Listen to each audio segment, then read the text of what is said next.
নমস্কার, আমি তরুণ ঘোষ। যেটা আশা করা গিয়েছিল সেটাই ঘটতে চলেছে। ইরান যুদ্ধের প্রস্তুতি নিচ্ছে এবং ইরানের যিনি সর্বোচ্চ নেতা, ধর্মীয় নেতা আয়াতুল্লাহ খামেনি, তিনি পরিষ্কার জানিয়ে দিয়েছেন এটা ইরানের সাম্প্রভুতার উপরে আঘাত। ইসরায়েল এই আঘাত করে ইরানকে জাগিয়ে দিয়েছে, ইরানের প্রত্যুত্তর দেবে। নেতানিয়াহু তিনি আবার পরিষ্কার বলে দিয়েছেন যদি কোনো রকম আক্রমণ রিটালিয়েট করার রকম চিন্তায় ইরান করে থাকে তাহলে তার চরম মূল্য দিতে হবে। পাশে দাঁড়িয়েছেন আবার এরদোগান, যিনি টার্কির প্রেসিডেন্ট এরদোগান। এদিকে হিজবুল্লাহ, হামাস দুতরফই একেবারে বদলা বদলা বদলা করে চেঁচাচ্ছে। কারণ হিজবুল্লাহর একজন টপ কমান্ডার ফুয়েদ, সম্ভবত তার নাম হচ্ছে ফুয়েদ শুকর, সর্বোচ্চ মানে সেনানায়ক, একই দিনে কয়েক ঘন্টার তফাতে যেমন একে মারলো, শুকরকেও মেরেছে একই দিকে। তো মধ্যপ্রাচ্য নিউজ যেটা জানাচ্ছে, ইসরায়েলি হামাস ও হিজবুল্লাহ নেতাদের হত্যার পর উত্তেজনার আশঙ্কা বেড়েছে।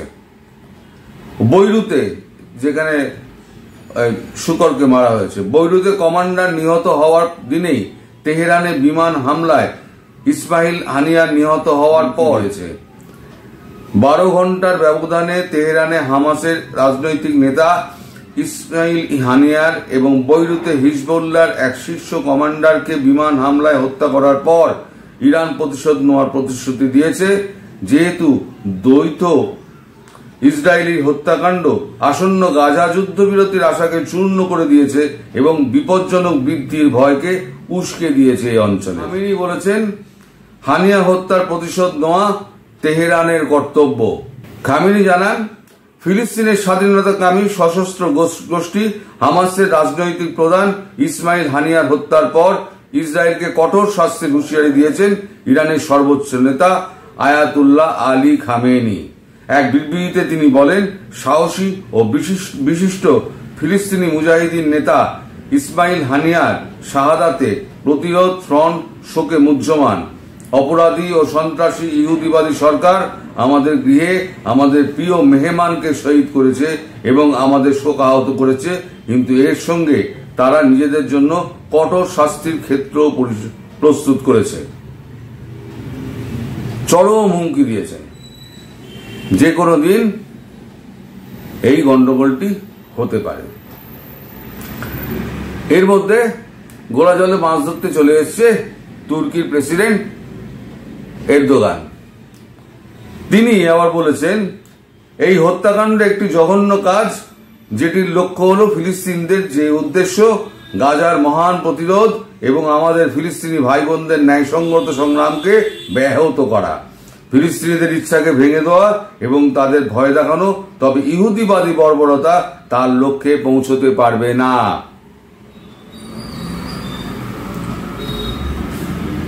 মানে মুসলিম দুনিয়ার এখন নেতা হওয়ার জন্য এখন হুড়োহুড়ি পড়ে গেছে কে মুসলিম দুনিয়ার নেতা হবে।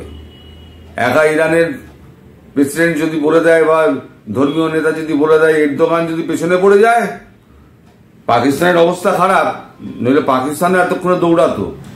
এদিকে ইসরায়েল ছেড়ে দেওয়া পারত না।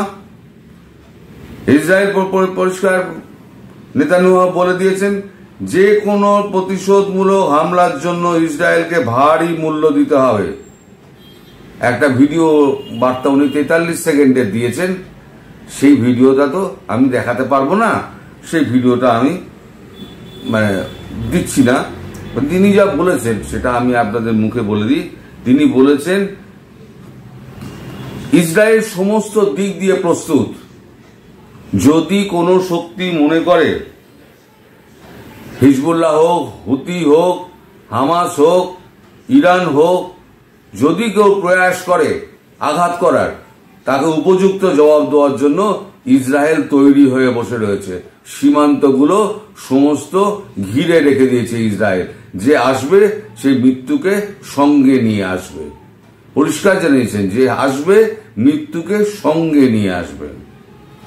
আর এদিকে আমেরিকা, আপনি দেখুন, এই যে আমেরিকায় বড় পড়ি না, মহাবদমা, সবসময় পেছন দিক দিয়ে খেলবে, সবসময় পেছন দিক দিয়ে খেলবে। দুদিন আগে আমেরিকা থেকে ঘুরে এলো নেতানিয়াহু, ঘুরে এসে তারপর কি ফোন নিয়ে এসছে, তারপরে লাগিয়ে দিয়েছে। অস্ত্রপস্ত্র সব কোত্থেকে আসছে? আমেরিকা থেকেই তো আসছে। আমেরিকায় করেছে কি, সঙ্গে সঙ্গে করেছে কি, দুটো কোম্পানির ফ্লাইট তেল আবিব বন্ধ করে দিয়েছে। তেল আবিব যাওয়া মানে ইসরায়েলের রাজধানী তেল আবিব, সেখানে যাওয়া ক্যান্সেল করে দিয়েছে, সমস্ত ফ্লাইট ক্যান্সেল করে দিয়েছে। জানে এবার তো আরম্ভ হবে। আমি তো অন্যের জমিতে যুদ্ধ করার মজাই আলাদা, যেটা আমি কালকে বলছিলাম। যুদ্ধটা যদি অন্যের জমিতে হয় তাহলে তার মজাই আলাদা। আমি তো কিছু অস্ত্রপস্ত্র দিয়ে, টাকা পয়সা দিয়ে আমি সাহায্য করলাম, ব্যাস আমার কার্যসিদ্ধি হয়ে গেল। দুটি মার্কিন এয়ারলাইন্স তেল আবিবের ফ্লাইট স্থগিত করেছে। আবার উল্টো দিকে জাতিসংঘে মার্কিন রাষ্ট্রদূত বলেছেন হানিয়া হত্যাকাণ্ডের সম্পর্কে যুক্তরাষ্ট্র অবগত বা জড়িত নয়। জাতিসংঘের মার্কিন প্রতিনিধি রবার্ট উড বলেছেন, হামাস নেতা ইসমাইল হানিয়ের আপাতত হত্যাকাণ্ডের সঙ্গে যুক্তরাষ্ট্র অবগত বা জড়িত ছিল না। মানে আগে থেকে সাট করে সরে গেল। আগে তো বিবৃতি কিচ্ছু দেয়, শুধু রাষ্ট্রসংঘে গিয়ে একটা বিবৃতি দিয়ে নিজে থেকে কেটে গেল। মরগে যা, তোরা যা পারিস করগে যা। আচ্ছা, এইটা কিন্তু মানে আজকে মারছে না, মারছে কিন্তু বহুদিন ধরে। এই যে ইসরায়েল ওই 7 অক্টোবর 2023 আবাইল পাখি হয়ে যারা উড়ে এসেছিল, কার মস্তিষ্ক প্রসূত ছিল? এই হামাস নেতা, যিনি রুহের কাছে যিনি পৌঁছে গেছেন, হ্যাঁ, তারই মাথা থেকে এসছিল। এবার ফাইনালি দুটো বড় নেতাকে খুন করলো ইসরায়েল। এবং এই দুটো বড় নেতা যাওয়ার পর সত্যিই কিন্তু হামাস, হিজবুল্লাহ, হুতি এদের কিন্তু কোমর কিন্তু ভেঙে গেল। আবার তৈরি করতে এদেরকে বেশ সময় লাগবে। ততক্ষণে আমার মনে হয় ইসরায়েল সব খাটিয়ে রেখে দিয়েছে। ততক্ষণে টপাটপ লেবানন, সিরিয়া, আপনার গাজা যেখানে যা আছে সমস্ত মেরে ফিনিশ করে দেবে। আর ইরান কি যুদ্ধ করবে, কি করবে, এখন জরুরি বৈঠকে সব ব্যস্ত। বৈঠক শেষ হোক, রাতের দিকে যদি কোনো ফলাফল হয় আমি নিশ্চয়ই সকালবেলা আপনাদের একটা আপডেট দেবো। আপাতত এখানে শেষ করছি। সবাই ভালো থাকবেন, সুস্থ থাকবেন এবং সাবধানে থাকবেন। নমস্কার।